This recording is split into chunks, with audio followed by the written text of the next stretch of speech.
A tag that's about acquiring books? Don't mind if I do!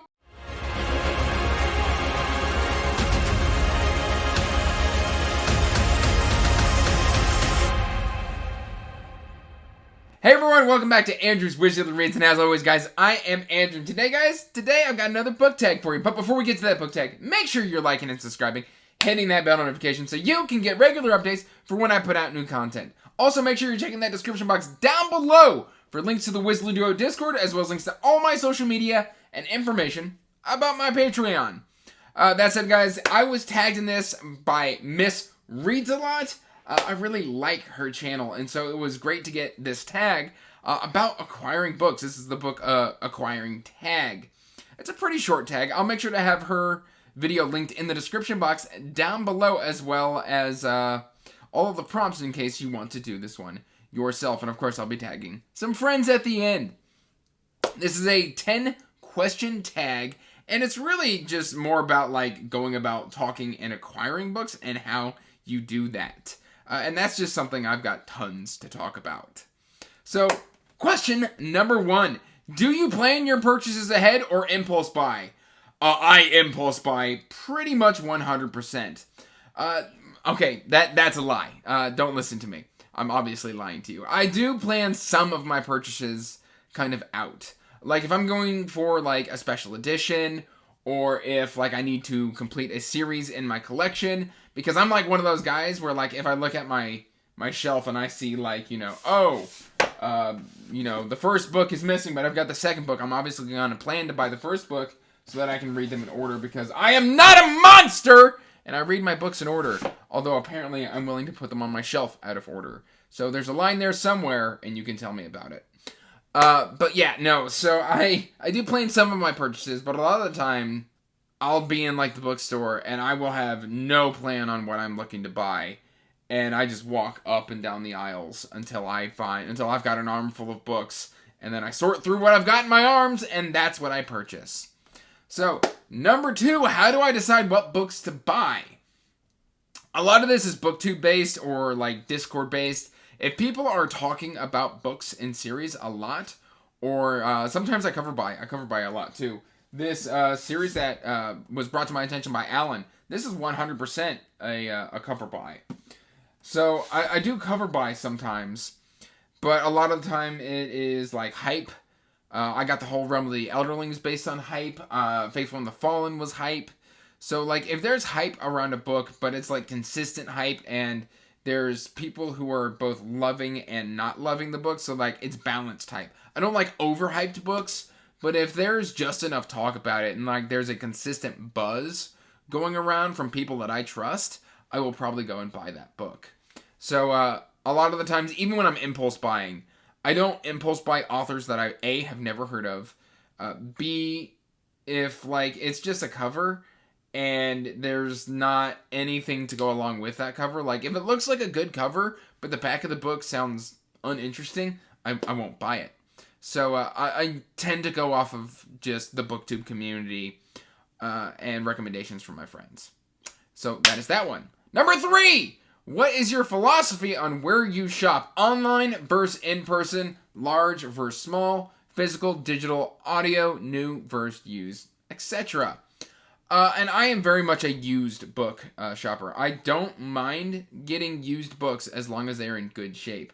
If there's a book that I'm wanting and I see it used in bad shape, I will pass on it. At the same time, I tend to go to half-price books a lot, or Amazon as well. I can get books at used prices new on Amazon, which I would love to support the big box stores or independent bookstores.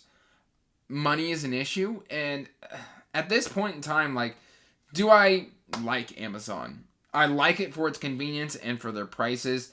I think they're very bad for the book market, but at the same time, it's hard as a collector to justify spending 30 to 40% more on a title that, like, I may or may not like, when I can easily get a new copy, the exact same copy, with free shipping, and just wait a couple days.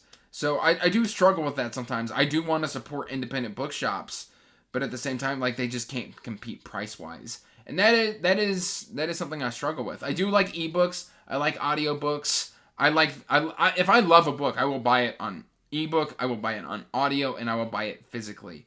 So I will buy it all three ways if I can. I remember, it's funny because this last birthday, was it this last birthday or this last Christmas? Anyway, the point is I had been shopping at like Half Price Books exclusively for I think like a year and a half. I walked into a Barnes & Noble and I picked up 4 books, which at Half Price Books would be $25. And then when I started to go to check out, I realized that the 4 books that I had was $100.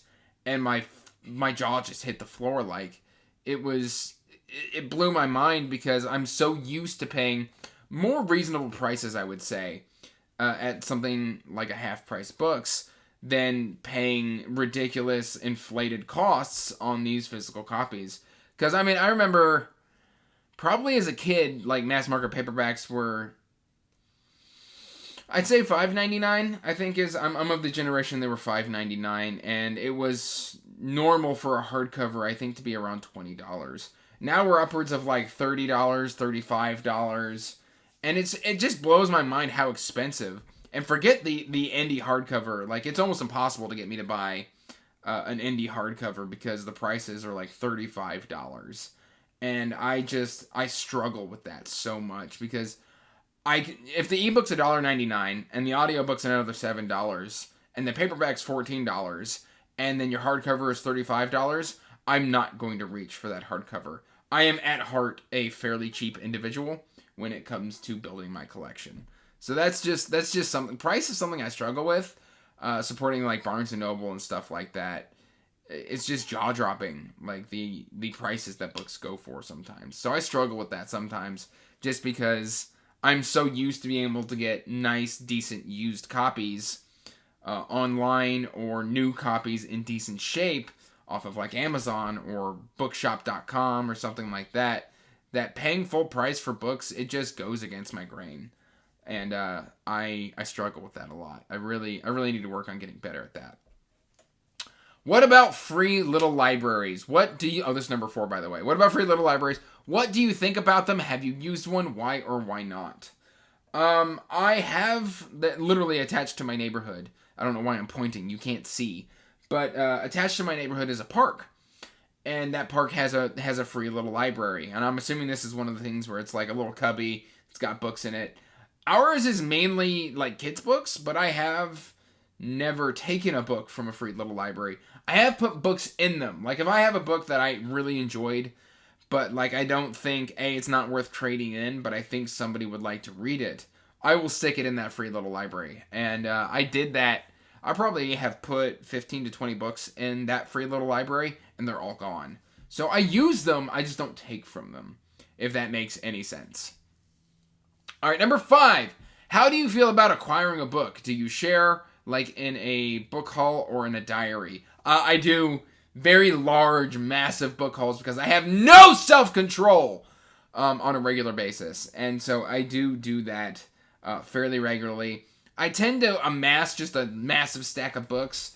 If it's something that I'm like super excited about, I may post a picture to my patrons in my chat on Discord, or I may share in various Discords that I have acquired a specific book out of my book haul, but I do not share instantly every book that I acquire. I did do that before I started my channels and before I was doing book haul videos, but then I was like, oh, that kind of spoils the surprise for a book haul, even though, if you ask me, I'll tell you I've got a book. Like, I won't lie about it. It's like, yeah, I bought it, I picked it up. Yeah, I've got no self-control. Yeah, I know. So I will do that, but I do book hauls quite regularly. Lately, it's been like 2 a month. And let's see here. Number 6. How do you feel looking at books that you haven't read? Does it matter if there's currently a lot or literal amount? I have got a massive unread TBR, and I would be lying if I said it doesn't give me a little bit of anxiety. I have upped my reading pace this year, so I am getting through it, and I am very quick to DNF certain books if I'm not vibing with them, which they then just go into an unhaul, and I just keep that rolling, because I like to refine down my collection to books that I'm excited to read. So I do quickly DNF certain series if I'm just not clicking with them like right away. But yeah, I do get anxiety about my just crushing TBR at this point. So, I mean, but it is what it is. Let's see. So that was number 6. Number 7. How do you decide what number of unread books is the right amount? When I run out of shelf space. That's literally when I realize that I need to stop buying books. So, yeah, shelf space is a limiting factor. Number 8. Do you have a TBR game or process for reading them? I don't have a TBR game, but I do set a TBR, which are slowly kind of morphing into MBRs, which is just instead of to be read, it might be read. But basically, I set like I'm downscaling. I have been setting like 16 to 18 book TBRs for the last few months, but I'm scaling down to like 10 or 12, which is what my old pace was. And I do mood read within that, and then if I complete everything, then I just mood read for the rest of the month. That's just how I do my reading. Let's see. Number 9. Do you have a book buying problem? Yeah. If so, what is the nature of it? The nature is that I buy too many books. And can it be adjusted? I am trying to adjust it. I am trying to move more into an audio and ebook space so that, I'm not constantly surrounded by physical books that I have purchased but not read. Especially because, money is a limiting factor. I do have one child with one coming in a month. So money is going to get a little bit tighter. And so, ebooks are just cheaper. So yes, I believe financial constraints will be my adjuster. All right, and number 10, tag 2 or 3 others to ponder their book buying process. I'm going to tag my booktube brother, Nico, from Nico's Book Reviews, mainly because he buys books just as voraciously as I do. And it's kind of humbling to look back at your collection and be like, wow, that's how I collect books, and I want to see his take on it. I'm going to tag my friend Grace Dion, mainly because she's awesome and I just want to tag her. And then also I'm going to tag Liam from Liam's Lyceum, because he reads a lot of older books, and so he may have a very different take on this, on how he collects his classic books. Plus, he's just awesome, and I like Liam. So, that said, that is the tag, everyone. Please let me know in the comments down below what you thought of some of my answers. Until next time, peace out, stay magical, bye. And as always, I want to give a huge thank you to my patrons.